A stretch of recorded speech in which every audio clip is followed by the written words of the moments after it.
Hello friends, this is Miss Sudi and welcome to Reading with Miss Sudi. Hope everybody is doing great.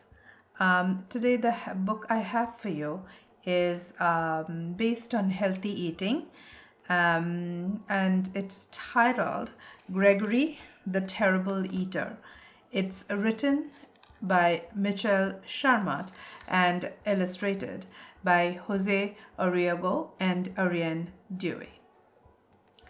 So Gregory isn't like most goats. Instead of eating regular foods like old shoes and bottle caps, he prefers fruits, vegetables, eggs, and fish. Mother goat and father goat are worried, so they take Gregory to see Dr. Ram. But when Gregory finally starts eating the way his parents want him to, he's not just eating like a goat. He's eating like a pig. Will Gregory be able to find a healthy balance before he eats everything in the house? Let's read together and find out. Let's get started. Please do not forget to subscribe if you have not already. On that note, let's get started.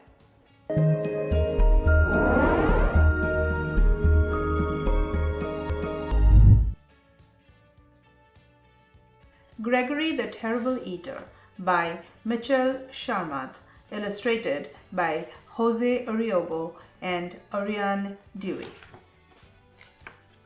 Once there was a goat named Gregory. Gregory liked to jump from rock to rock, kick his legs into the air, and butt his head against the walls. "I'm an average goat," said Gregory. But Gregory was not an average goat. Gregory was a terrible eater. Every time he sat down to eat with his mother and father, he knew he was in for trouble. "Would you like a tin can, Gregory?" asked Mother Goat. "No, thanks," said Gregory. "How about a nice box, a piece of rug, and a bottle cap?" asked Father Goat. "Bah!" said Gregory unhappily. "Well, I think this is a meal fit for a goat," said Mother Goat as she chewed on an old shoe. "It certainly is," said Father Goat, as he ate his shirt, buttons and all. "I don't know why you're such a fussy eater, Gregory." "I am not fussy," said Gregory. "I just want fruits, vegetables, eggs, fish, bread and butter. Good stuff like that." Mother Goat stopped eating the shoe.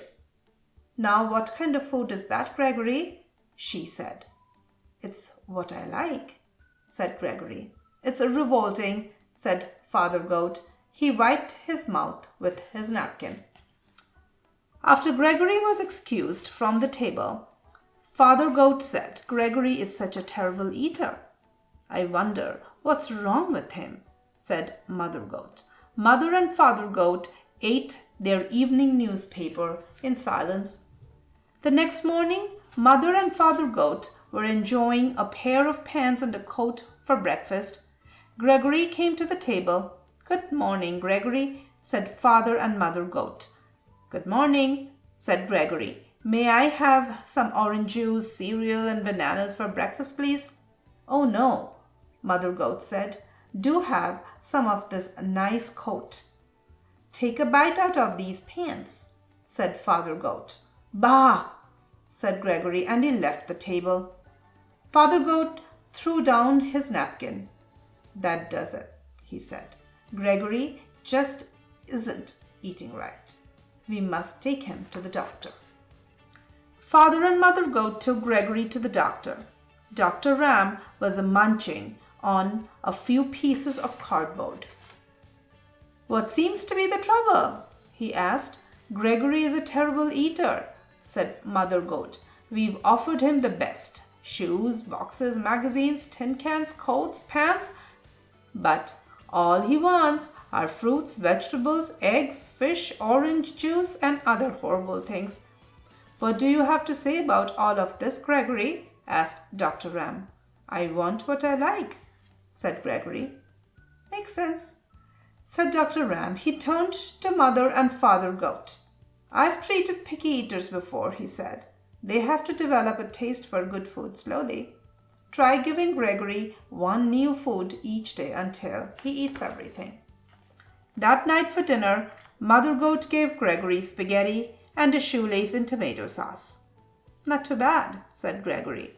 The next day, she gave him string beans and a rubber heel cut into small pieces.